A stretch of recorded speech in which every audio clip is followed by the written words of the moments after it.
ஏகனை போற்றி, இணையாளும் ஈசனை போற்றி, பிரணவத்தின் பொருள் வந்து தகப்பன் சுவாமி என்று பெயர் கொண்ட என் குருநாதா போற்றி. கந்தாசரணம். இளைஞர்களே, எல்லோரும் சுகமாகவும் சந்தோஷமாகவும் இருக்கிறீர்களா? கண்டிப்பாக இருப்பீங்க, இருக்கணும்.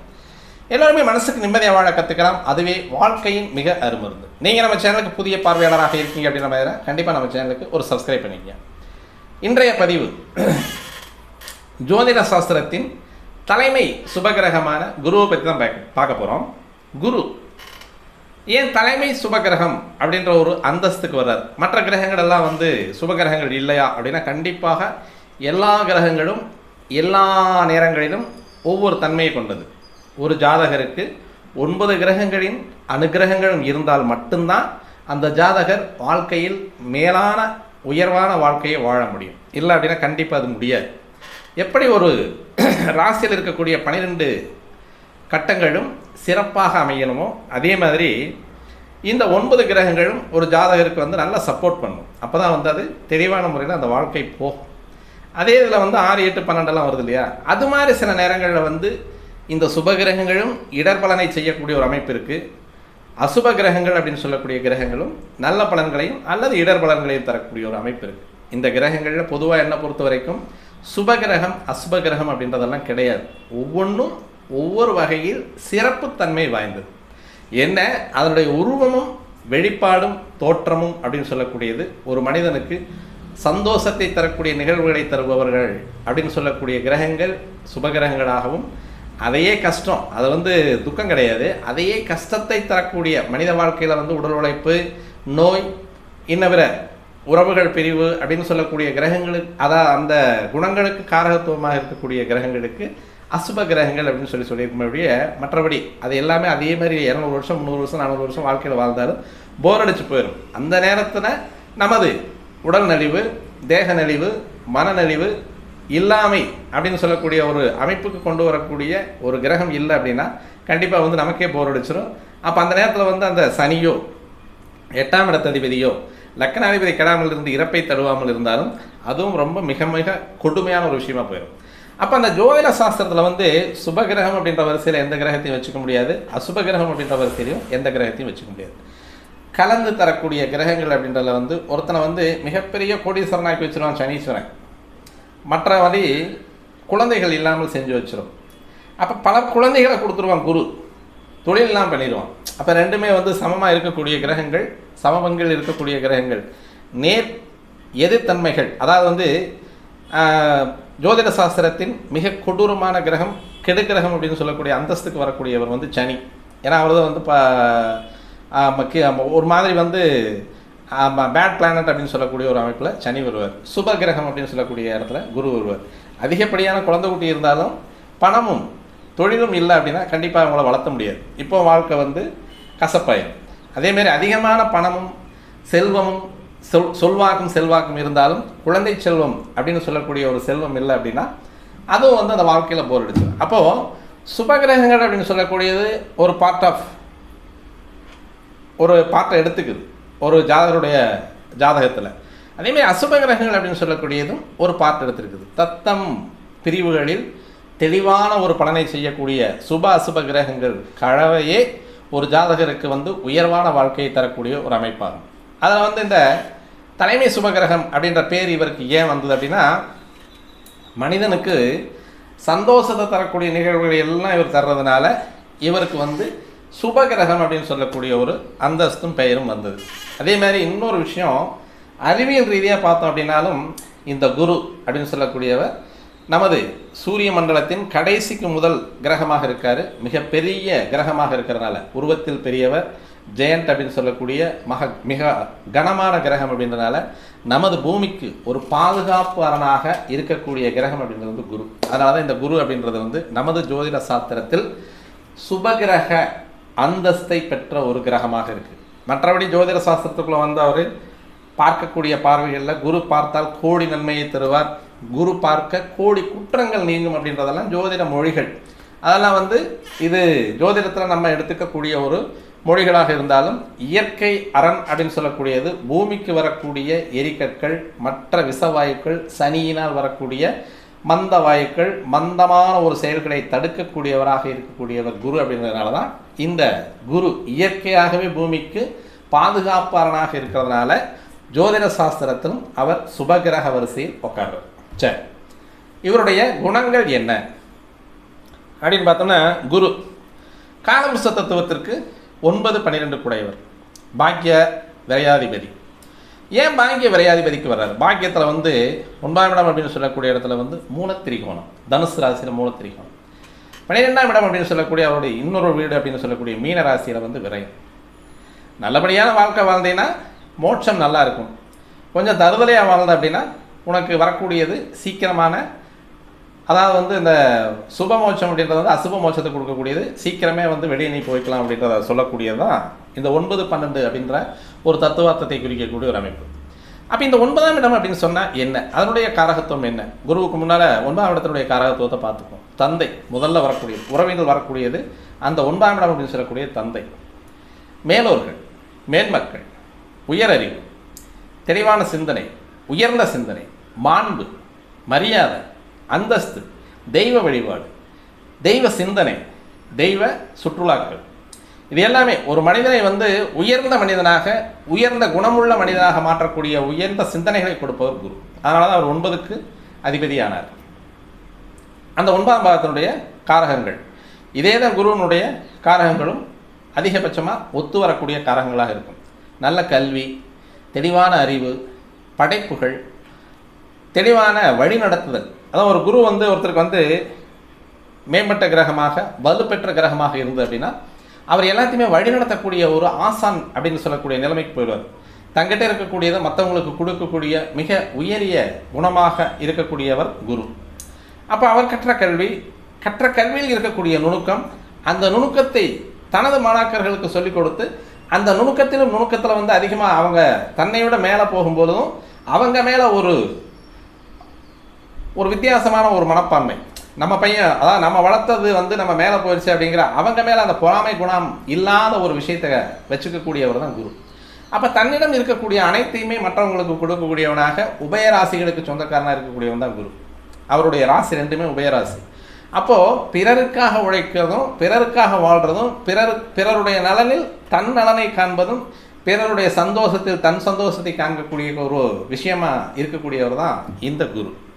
அப்போ இந்த குருவனுடைய அமைப்பில் பாக்கியம் அப்படின்னு சொல்லக்கூடிய பாக்கியம் 9ஆம் இடம் அப்படின்னு சொல்லக்கூடியதில் தந்தையினுடைய அரவணைப்பு, மேன்மக்களுடைய அரவணைப்பு, வழிகாட்டுதல் அப்படின்னு சொல்லக்கூடியது. ஒரு மனிதனுக்கு தெளிவான வாழ்க்கையும், வாழ்க்கை பாதை தெளிவாக வரணும் அப்படின்னாலும் வழிகாட்டுதல் தெளிவாக இருக்கணும். அப்போ அந்த வழிகாட்டுதல், இப்போ ஹையர் செகண்டரி முடிச்சுட்டு அடுத்த டிகிரி என்ன பண்ணுறது அப்படின்னு சொல்கிறதுக்கு நமக்கு தெரியாமல் இருக்குது. ஒரு ஹையர் செகண்டரி ஸ்டூடெண்ட்டுக்கு 12ஆம் வகுப்பு முடிச்சிடறான், அவனுக்கு அடுத்த உயர்கல்வி என்ன, அவனுக்கு தெரியக்கூடிய, அவன் ஈஸியாக அணுகக்கூடிய உயர்கல்வி, அவனுடைய வாழ்க்கையில் அவனுக்கு தெளிவான முறையில் என்ன கல்வி எடுத்துக்கணுங்கிறது அவனுக்கு தெரியாது. 12ஆம் வகுப்பு படிச்சிடறான், 600 மார்க்குக்கு 590 மார்க் எடுத்துட்றான். அடுத்து அவன் என்ன படிப்பு படிக்கணும் அப்படின்றத ஒரு கோடு போட்டு காட்டுறதுக்கு இதற்கு முன்னால் இருக்கக்கூடிய ஒரு அனுபவசாலி அவருடைய என்ன சப்ஜெக்டில் அவன் அதிகமாக மார்க் எடுத்திருக்கான், அது அவனுக்கு எந்த மாதிரியான பலனை கொடுக்கும், அவனுடைய தனித்திறன் என்ன அப்படின்றத தெரிஞ்சு ஒருத்தர் கைடு பண்ணால் அந்த பையன் தெளிவான ஒரு படிப்பு அப்படின்னு சொல்லக்கூடிய படிப்பு தன்மைக்கு போயிடுவான். அப்புறம் அவனுடைய வாழ்க்கை முறை அப்படின்றது மேலே அழகாக வந்துடுறதுக்கான வாய்ப்புகள் இருக்குது. அப்போ இந்த மாதிரியான வழிகாட்டுதல்கள் எல்லாம் சொல்லக்கூடியவர் தான் குரு. அப்போ அந்த குரு அப்படின்னு சொல்லக்கூடியவர் ஒரு ஜாதகத்தில் அதிகமான சுபகிரகம், சுபத்தன்மை அடைந்திருந்தார் அப்படின்னா அவர் ஓரளவுக்கு எல்லாத்துக்கிட்ட கெட்ட பேர் வாங்கிக்குவாங்க, ரொம்ப ரொம்ப கெட்ட பேர் வாங்கிக்குவாங்க, கொஞ்சம் சிரமத்தை அனுபவிக்கக்கூடிய நபராக இருப்பார். ஒரு உச்சமாக இருக்கக்கூடிய கடகராசி குரு அப்படின்னு சொல்லக்கூடியவர், அந்த குரு மட்டுமே அந்த ஜாதகருக்கு மிக பலமாக இருக்கக்கூடிய கிரகமாக இருந்தால் அப்படின்னா கண்டிப்பாக அந்த ஜாதகர் சமுதாயம், குடும்பம், அதேமாரி தன் பிள்ளைகள், தனது தாய் தந்தையர்கள், இவங்ககிட்ட எல்லாமே ஓரளவுக்கு ஒதுக்கப்படக்கூடிய ஒரு நபராக இருக்கிறதுக்கான வாய்ப்புகளும் இருக்குது. ஏன்னா இவர் ஸ்ட்ரெயிட் ஃபார்வேர்டு, எதையுமே உள்ள ஒன்று வச்சு வெளியே ஒன்று பேச தெரியாத கபடதாரி, அதாவது உள்ள ஒன்று வச்சு வெளியே ஒன்று பேச தெரியாதவர், கபடதாரி அல்ல அவர். அதனால் அந்த மோசம் அப்படின்றது அவருக்கு தெரியாது, உள்ளதை யதார்த்தமாக சொல்லக்கூடியது. காரணம் என்ன இருக்கோ அதை அப்படியே எடுத்து கொடுக்கக்கூடிய ஒரு அமைப்பு அப்படின்றனால இந்த குரு கள்ளம் கபடம் இல்லாமல் உள்ளே இருக்கக்கூடியதை அப்படியே பேசுனா சமுதாயத்துக்கு ஒத்து வராது. அதில் வந்து இவருக்கு வந்து கெடுபெயர்கள் உண்டு. ஆனால் எல்லாத்தையும் அள்ளி கொடுத்துருப்பார், எல்லாத்தையும் செஞ்சுருப்பார், எல்லா சொத்துக்களையும் கொடுத்துருப்பார். ஏன்னா 9ஆம் இடம் அப்படின்னு சொல்லக்கூடியது தந்தை. அப்போ தந்தையினுடைய சொத்து ஒரு ஜாதகருக்கு வரணும் அப்படின்னா அந்த குருவினுடைய அமைப்பு அப்படின்றது வந்து ஓரளவுக்கு நட்பு கிரகங்களுடைய வீட்டில் அல்லது உச்சம் பகை, அதாவது உச்சம் நீச்சம் அப்படின்ற இடங்களில் இருந்தது அப்படின்னா அந்த ஜாதகருக்கு தந்தையினுடைய சொத்துக்கள் வருவதற்கான வாய்ப்புகள் மிக அதிகம். அப்போது இந்த குரு அப்படின்னு சொல்லக்கூடியதற்கு தசை வருஷங்கள் வந்து 16. அந்த தசை வருஷங்கள் வந்து 16 அப்படின்றத இதுலேயும் ஒரு சின்ன நுணுக்கம் ஒழிஞ்சிருக்கு. முதல்ல வந்து இந்த குரு அப்படின்னு சொல்லக்கூடியது குழந்தைக்கு காரகத்துவம் எடுக்கக்கூடிய கிரகம், அறிவு கிரகம் அப்படின்னு சொல்லலாம். அறிவு வந்து அதிகப்படியான மேம்பட்ட அறிவு, திறனான அறிவு, வழிநடத்தக்கூடிய அறிவு, சமுதாய சிந்தனைகள் உள்ள அறிவு அப்படின்றது, அதாவது மற்றவர்களை வழிநடத்துபவன் குரு. அதே மாதிரி தான் அந்த குருவனுடைய தன்மை அப்படின்றது வந்து ஒரு ஜாதகத்தில் மேலோங்கி இருந்தது, அழுத்தமாக வந்து அவர் நல்ல ஒரு ஸ்ட்ராங்காக இருந்தார் அப்படின்னா கண்டிப்பாக இந்த ஜாதகர் வந்து எல்லாத்தையும் வழிநடத்தக்கூடியவனாக இருப்பாங்க.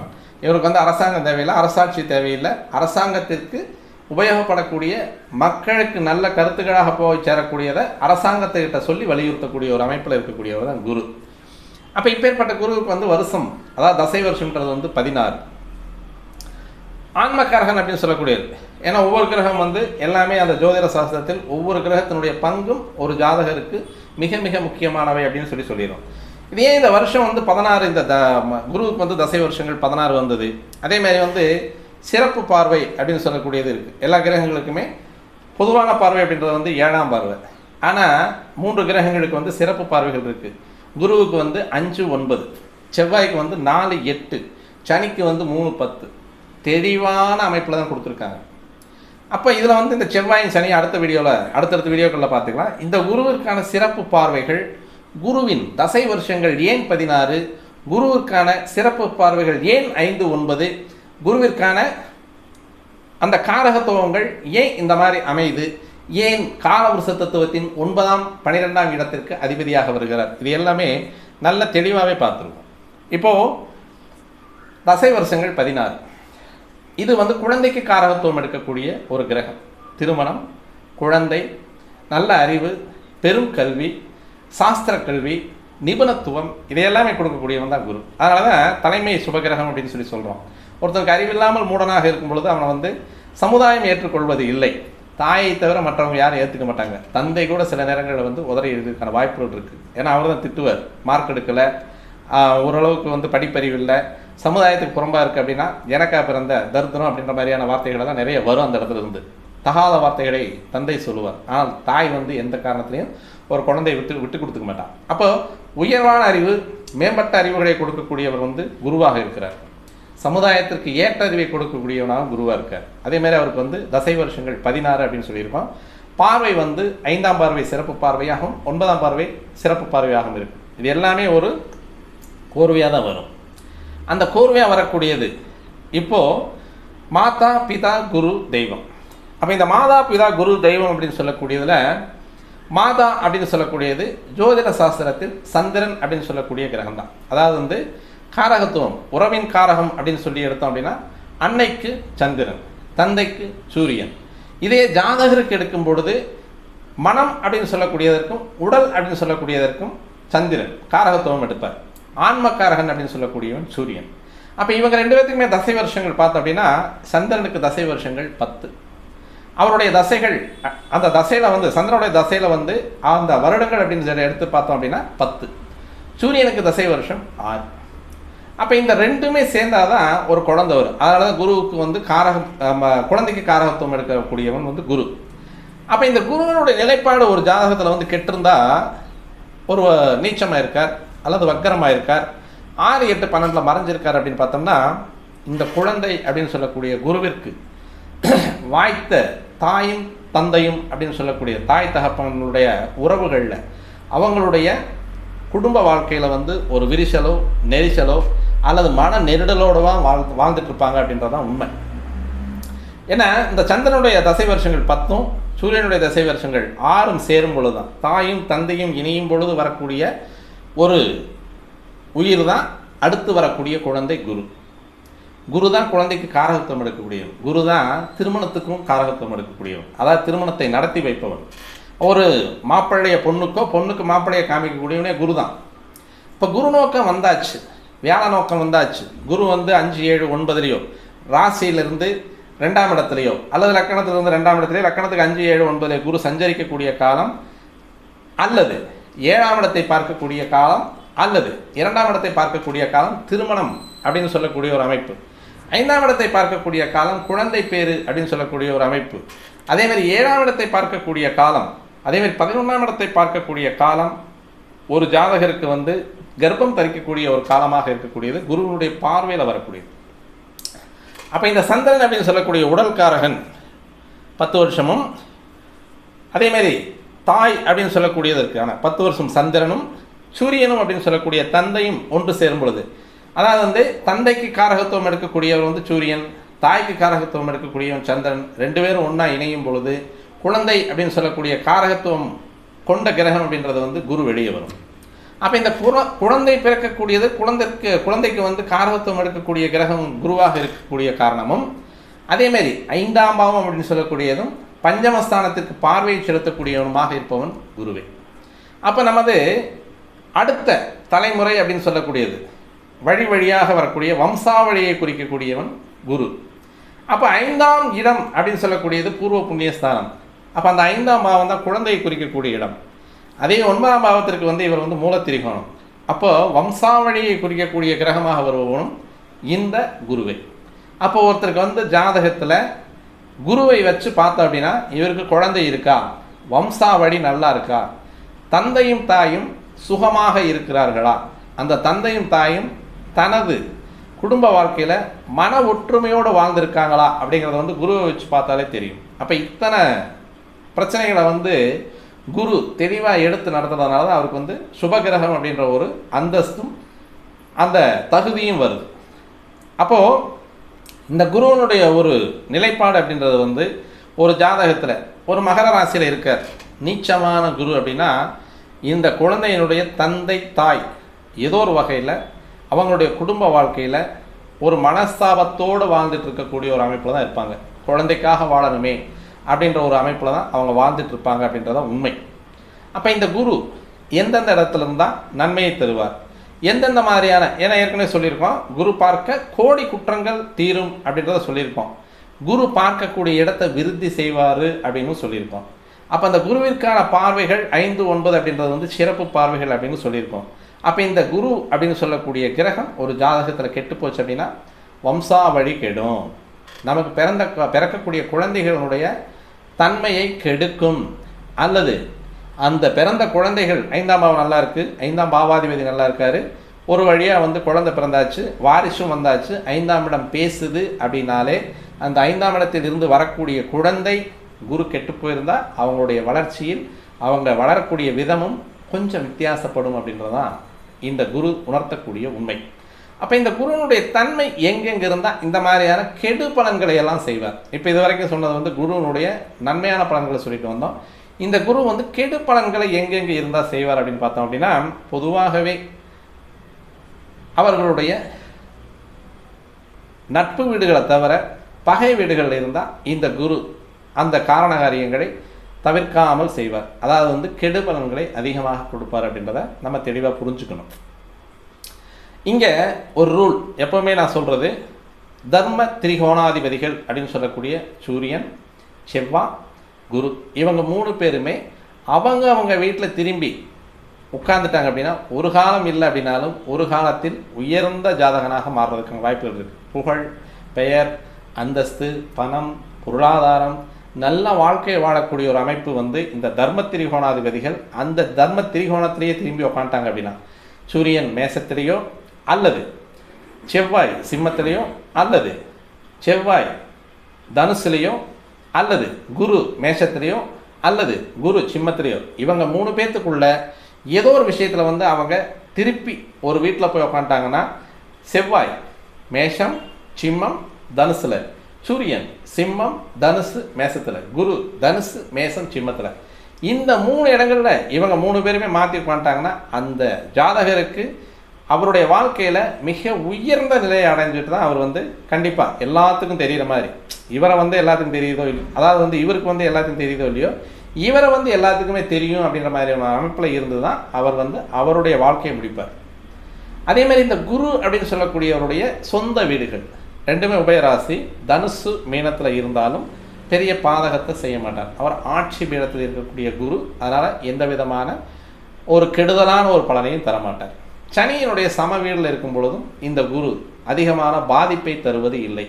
ஏற்கனவே சொல்லிட்டு மேசம் சிம்மம் அவருக்கு நல்ல ஒரு பொருத்தமான வீடு. மகர ராசியில் குரு நீச்சம் அப்படின்றனால இந்த நீச்சமான குரு அப்படின்னு சொல்லக்கூடிய அமைப்பில் இருக்கக்கூடிய குருவும் நல்ல உயரிய பலன்களை தரக்கூடிய குருவாக இருப்பார். குரு நீச்சம்தான் இருக்காரு. அந்த நீச்சமான குருவாக இருந்தாலும் இந்த குருவனுடைய அமைப்பு அப்படின்றது வந்து அதாவது பெரிய லெவலில் வந்து பாதிப்பு தர்றது கிடையாது.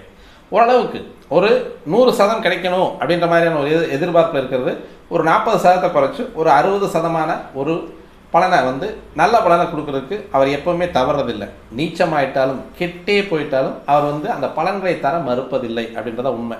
அப்போ 6, 8, 12 மறைஞ்சதுன்னா எப்படி இருக்கும் அப்படின்னு பார்த்தோம்னா 6, 8, 12 அப்படின்றது வந்து குருவுடைய சொந்த வீடுகளாக இருந்தால் எந்த விதமான பிரச்சனையும் கிடையாது. இருந்தாலும் 6, 8, 12 அப்படின்றது வந்து ஒரு விதத்தில் அந்த ஜாதகருக்கு வந்து மிக கொஞ்சம் கடுமையான பலன்களை தரும். வாரி இறைச்சாலும் கடனை கொடுத்தாலும் எக்கச்சக்கமான கடனை கொடுத்து முடிச்சிருவார். அதாவது கடனை வாங்கிடுவார். 6ஆம் பாவமாக வருது. இப்போது இந்த இடத்துல வந்து கடக லக்னமாக இருக்குது, தனுசு ராசியில் குருவே இருக்கார், இது மறைவு ஸ்தானமாக இருக்குது. அப்போ அந்த 6ஆம் இடத்துல இருக்கக்கூடிய குரு எவ்வளவு பணம், அதாவது வந்து இவருக்கு தேவைக்கு அதிகமான கடனை கொண்டு வந்து கொடுத்து இவருடைய வரவு செலவெல்லாம் கெடுத்து கெட்ட பேரை உருவாக்கி விட்டுருவார். அதேமாதிரி 12ஆம் இடம் அப்படின்னு சொல்லக்கூடிய இடம் மேச லக்னமாக இருக்குது. 12ஆம் இடம் அப்படின்னு சொல்லக்கூடிய இடத்துல இருக்கும்போது அந்த குருவினுடைய தன்மை கெடுவதில்லை. இருந்தாலும் அதன் மூலமாக அந்த ஆதிபத்தியத்தின் மூலமாக வரக்கூடிய சுப செலவுகளை இவரால் கண்ட்ரோல் பண்ண முடியாது.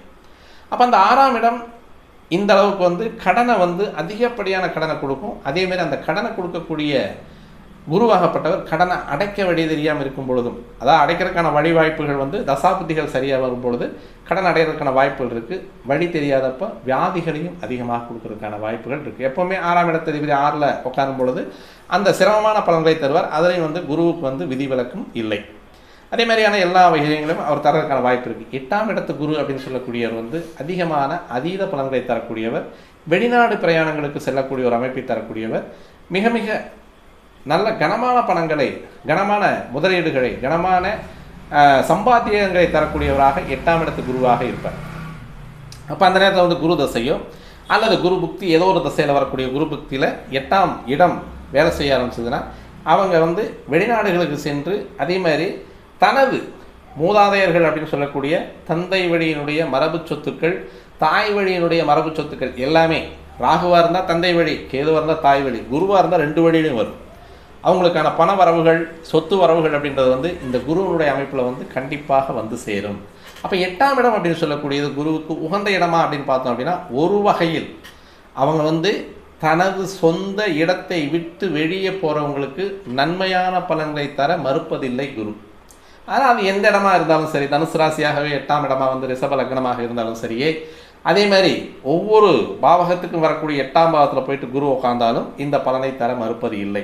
அடுத்து பார்த்தோம் அப்படின்னா இவருடைய பார்வைகள், இவர் இருக்கக்கூடிய இடம் அப்படின்றது பொதுவாக குரு இருக்கக்கூடிய இடத்தை கெடுப்பார் அப்படின்னு தான் சொல்லுவாங்க.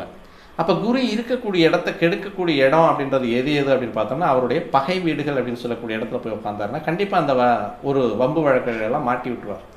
எப்போவுமே இந்த மூலராசிகள் அப்படின்னு சொல்லக்கூடிய தனுசு மீனம் 2 உபயராசிகளுக்கு உபயதாரர்கள் சொந்தக்காரர் அப்படின்னு சொல்லி பார்த்தோம்னா குரு. இங்கே மிதுனம் கன்னிக்கு வந்து சொந்தக்காரன்னு பார்த்தோம்னா புதன், கல்விக்கே வித்தானவன், கல்வி அறிவு கிரகம், கல்வி கிரகம் அப்படின்னு சொல்லக்கூடிய புதன் அப்படின்னு இவங்க 2 பேருமே வந்து 2 கத்தி அப்படின்னு சொல்ல மாதிரி ஒரு விஷயம். நல்ல அறிவுக்கு சொந்தக்காரன் வந்து குரு, கல்விக்கு சொந்தக்காரன் புதன். என்கிட்ட கல்வி இருந்தால் தாண்டா உனக்கு அறிவு வரும் அப்படின்னு சொல்லக்கூடியது புதனுடைய இயல்பு. படிக்காமலே நான் அறிவாளியாக இருப்பேன் அப்படின்னு சொல்லக்கூடியது குருவனுடைய இயல்பு. அப்போ இந்த 2 கிரகங்களுடைய அமைவுமே அப்படின்றது வந்து பொதுவாக புதன் குரு இணைவு அப்படின்றது வந்து வித்தகனாக்கும், அறிவாளியாக்கும். ஜாதகனை உயர்நிலையில் அறிவாளியாக இருக்க வச்சாலும் குடும்ப வாழ்க்கைக்கு ஏற்ற ஒரு மனிதனாக இருக்க விடாது. அந்த ஜாதகரை. அப்போ இந்த புதனுடைய வீடு அப்படின்னு சொல்லக்கூடிய இடத்துல வந்து மிதுனம் கன்னி வீடுகளில் குரு இருந்தால் இருக்கும் இடத்தை கெடுப்பார். அதான் அவர் செய்யக்கூடிய ஒரு விஷயம். அப்போ அடுத்து வரக்கூடிய சுக்கிரனுடைய வீடு, இது நேர் எதிர்த்தன்மை கொண்ட கிரகம். சுக்கிரன் வந்து எல்லாத்தையும் சல்லாபம், உல்லாசம், பொழுதுபோக்கு, சந்தோஷம், இது எல்லாமே உடல் ரீதியாக அனுபவிக்கக்கூடிய அனைத்து சந்தோஷங்களையும் அனுபவிப்பவன் சுக்கிரன். ஆன்ம ரீதியாக அனைத்து சந்தோஷங்களையும் அனுபவிக்கக்கூடியவன் குரு. அப்போ இவங்க ரெண்டு பேருமே வந்து இவரும் சுபகிரகம் தான், இவரும் சுபகிரகம் தான், புதனும் சுபகிரகம் தான். இப்போ இந்த 3 பேர்த்துக்குள்ளேயும் வந்து கருத்துக்கள் முரண்பாடு. அப்போ இவருடைய குணம் அப்படின்னு சொல்லக்கூடிய காரகத்துவம் அப்படின்றது வந்து குருவனுடைய காரகத்துவன்றது வந்து ஆன்ம ரீதியாக வரக்கூடியது. சுக்கிரன் அப்படின்னு சொல்லக்கூடியவருடைய காரகத்துவம் வந்து உடல் ரீதியாக வரக்கூடியது. புதன் அப்படின்னு சொல்லக்கூடியவருடைய காரகத்துவம் வந்து கல்வி ரீதியாக, அறிவு ரீதியாக வரக்கூடியது. அப்போ இந்த 3மே வந்து இணையாகும் பொழுது கொஞ்சம், அதனால தான் வந்து அந்த இடத்துல தான் வந்து இந்த குருவுக்கும் சுக்கிரனுக்கும் வந்து இந்த பகைகள் அப்படின்னு சொல்லக்கூடிய கிரக வரிசைகள் வந்து சுக்கிரன் வந்துட்டு பகை கிரகங்களுடைய வரிசையில் போகிறார். குரு வந்து சுபகிரகங்களுடைய வரிசை, அதாவது வந்து சுக்கிரன் வந்து கெடுக்கிரகங்களுடைய வரிசையில் போகிறார். குரு வந்து சுபகிரகங்களுடைய வரிசையில் அணியில் நிற்கிறார். அப்போ இந்த சுக்கிரனுடைய வீட்டில் வந்து குரு பொதுவாகவே ரிஷப துலாம் வீட்டில் இருக்கும் பொழுது குரு, சனி உச்சமாகக்கூடிய வீட்டில், சந்திரன் உச்சமாகக்கூடிய வீட்டில் குரு வரும் பொழுது, குரு இருக்கும் பொழுதும் அந்த ஜாதகருக்கு அந்த பாவகம் என்ன பாவமோ அந்த பாவத்தை கண்டிப்பாக அதன் மூலமாக வரக்கூடிய காரகத்துவங்களை அனைத்தையும் கெடுப்பார். இது வந்து இந்த இடத்துல வந்து குரு வந்து இருக்கக்கூடிய இடத்துல வந்து குரு கெடுக்கக்கூடிய அமைப்பு அப்படின்றது வந்து ரிஷப துலாம், மிதுன கன்னி, கடக வீட்டில் இருந்தால் உச்சமாயிடுறார். அதனால் அந்த வீடு வந்து தவிர்க்கப்பட வேண்டிய வீடு. அந்த இடத்துல வந்து சந்திரனுக்கு காலப்பகை கிரகமாக இருந்தாலும் குரு உச்ச வீட்டில் இருக்கும் பொழுது, அதனால தான் 4ஆம் வீட்டில் போயிட்டு உச்சமாகிறார். காலபுருஷ தத்துவத்தின் 4ஆம் இடத்துல உச்சமாகி 10ஆம் இடம் அப்படின்னு சொல்லக்கூடிய கர்மஸ்தானத்தில் சனிக்கு இடம் கொடுத்து இங்கே வந்து அவர் நீச்சமாகிறார். அந்த சந்திரன் அப்படின்னு சொல்லக்கூடிய குருவுக்கு காலப்பகை கிரகமாக இருந்தாலும் அந்த இடத்துல உச்சமாகிறனால சந்திரன் வீட்டில் குரு இருக்கும் பொழுது கெடுக்கிறது கிடையாது. மிதுன கன்னி வீட்டில் இருக்கும்போது கண்டிப்பாக கெடுப்பார். ரிஷப துலாம் வீட்டில் இருக்கும் பொழுதும் கண்டிப்பாக கெடுப்பார். இது போக மீதி இருக்கக்கூடிய ஒரு வீடு வந்து விருச்சக வீடு. விருச்சக வீட்டில் இருக்கக்கூடிய கிரகம் குருவாகப்பட்டவர் 8ஆம் இடம் அப்படின்னு சொல்லக்கூடிய இடத்துல, காலபுருஷ தத்துவத்தின் 8ஆம் இடத்தில் இருக்கக்கூடிய கிரகம் இந்த குரு தசையிலோ அல்லது குருவுக்கு நட்பு கிரகங்கள் அப்படின்னு சொல்லக்கூடிய சூரியன், செவ்வாய் இவங்களுடைய தசையில், ஈவன் சனி தசையிலையும் கூடியும் வந்து இவங்களை வெளிநாட்டுக்கு ஏற்றுறதுக்கும் வெளிநாடு பயணங்களுக்கும் வெளிநாடு வாழ்க்கைக்கும் உரிய ஒரு அமைப்பில் கொண்டு வந்து இந்த குரு கிரகம் விட்டுரும் விருச்சக ராசியில் இருந்தால் மட்டுமே. அப்போ அவங்களுக்கு வந்து வெளிநாடு வாசங்கள் வெளியே போகும் பொழுது தன்னுடைய வீட்டை விட்டு அல்லது தன்னுடைய சொந்த ஊரை விட்டு, சொந்த கிராமத்தை விட்டு 2 கிராமம் தள்ளி அவங்க போனாலும் அவங்களுடைய வாழ்க்கை வந்து மிக பிரகாசமாக வாழ்க்கை அழிக்கக்கூடியவனாக அந்த குரு வந்து விருச்சக ராசியில் இருக்கக்கூடிய குரு செய்வான். சரி, அப்போ இந்த இடத்துல வந்து இருக்கக்கூடிய இடங்களில் எந்த இடத்துல இருந்தால் அந்த குரு கெடுப்பார் அப்படிங்கிறத பார்ப்போம். அடுத்து வந்து 5ஆம் பார்வை, 7ஆம் பார்வை, 9ஆம் பார்வை. அப்போ அந்த 5, 7, 9ஆம் பார்வைகள் வந்து எந்தெந்த வீட்டுக்கு விழுந்தால் அந்த விருத்தியை தரும். பொதுவாக வந்து குரு பார்க்க கோடி குற்றங்கள் புரியும் அப்படின்றது ஒரு ஜோதிட மொழி. குரு பார்த்தா பார்க்கக்கூடிய இடமெல்லாம் வந்து விருத்தியாகும் அப்படின்றது வந்து ஒரு மொழி. இப்போ இந்த இடத்துல வந்து குரு பார்க்கக்கூடிய இடங்களில் வந்து தோஷத்தை தரக்கூடிய கிரக இணைவுகள் இருந்தால் அது நிவர்த்தியாகும். 5ஆம் பார்வையில் ஒரு சனி கேது இருக்குது. இந்த சனி கேது இருக்கும் பொழுது ஒரு 3ஆம் இடமாக இருக்குது, ஒரு மேச லக்கணமாக இருக்குது. அந்த மேச லக்கணத்துக்கு 3ஆம் இடம் அப்படின்னு சொல்லக்கூடிய இடத்துல போயிட்டு சனி கேது இணைவு இருக்குது. அப்போ இது வந்து இவருக்கு திருமண தடையையும் திருமண தாமதத்தையும் இல்வாழ்க்கை அல்லாத துறவர வாழ்க்கையை கொடுக்கக்கூடிய ஒரு அமைப்பாக இருக்கும். இப்போ இந்த இடத்த வந்து தனுசு ராசியிலிருந்து நேர் 7ஆம் பார்வையாக குரு பார்த்தால் அந்த தோஷம் அப்படின்னு சொல்லக்கூடியது கிரக இணைவுகளால் வரக்கூடிய தோஷம் நிவர்த்திக்கப்படும். இது வந்து உண்மை. இதில் வந்து எந்த விதமான மாற்று கருத்தும் தேவையில்லை. அப்போ வந்து 5, 7, 9ஆம் பார்வைகளுக்கு பார்க்குறார். 2ஆம் இடத்தை பார்க்குறார். கல்விஸ்தானத்தையும் குடும்பஸ்தானத்தையும் தனஸ்தானத்தையும் உயர்த்துவதற்கான வாய்ப்புகள் நிறையவே உண்டு. 3ஆம் இடத்தை பார்க்குறார். கண்டிப்பாக இவங்க இடத்தை விட்டு இடம் மாறுறதுக்கான வாய்ப்புகள் உண்டு. எப்பப்போ 6, 8, 12 கிரகங்களுடைய அமைப்பு வரும் பொழுது, அது தசைகள் வரும் பொழுது கண்டிப்பாக கிரகங்களுடைய பரிவர்த்தனையான கிரகங்கள் வந்து தசை நடத்தும் போது 3ஆம் இடத்தை குரு பார்த்துட்டு இருக்காரு, உங்களுடைய ஜனன ஜாதகத்தில் வந்து 3ஆம் இடத்தை குரு பார்த்துட்டு இருக்காரு அப்படின்னா கண்டிப்பாக நீங்கள் வந்து அந்த இடத்த விட்டு மாறி இருக்கிறது வந்து நன்மையை தரக்கூடிய அமைப்பு. 4ஆம் இடம் குருவினுடைய பார்வை நல்ல வீடு மனை, தெளிவான கனமான வீடு வாகனம் அழகாக கொடுக்கறதுக்கான வாய்ப்புகள் இருக்குது. நிறைய அபரிமிதமான சொத்துக்களை கொடுப்பதற்கான வாய்ப்புகள் இருக்குது. 5ஆம் பார்வை 5ஆம் இடத்துக்கு பார்வை குருவினுடைய பார்வை அப்படின்னு சொல்லக்கூடியது 5ஆம் இடத்தில் இந்த குருவினுடைய பார்வை பதியக்கூடிய காலம் அல்லது பதிஞ்சிட்டு இருக்கு. ஏற்கனவே உங்களுடைய ஜனன ஜாதகத்தில் தான் இப்போ நம்ம சொல்லிட்டு வரோம். லக்கணத்துக்கு 5ஆம் இடத்துல வந்து குருவினுடைய பார்வை இருந்து அப்படின்னா நல்ல கல்வி, புகழ், அந்தஸ்து, அதாவது பிரபஞ்சத்தை எறியக்கூடிய அறிவு, தெளிவான சிந்தனை, ஆற்றல், இது எல்லாமே வரும். அதே மாதிரி வந்து உங்களுக்கு அடுத்த வம்சம் அப்படின்னு சொல்லக்கூடிய வம்ச விருத்தியை தரக்கூடிய குழந்தைகளை தரக்கூடிய குருவாக இந்த 5ஆம் இடத்து குருவினுடைய பார்வை வரும். 6ஆம் பாவத்தில் குருவினுடைய பார்வை விழுகுது அப்படின்னா 6ஆம் பாவத்தில் வந்து கடன், ருணம், ரோகம், சத்ரு விருத்தியாகும்.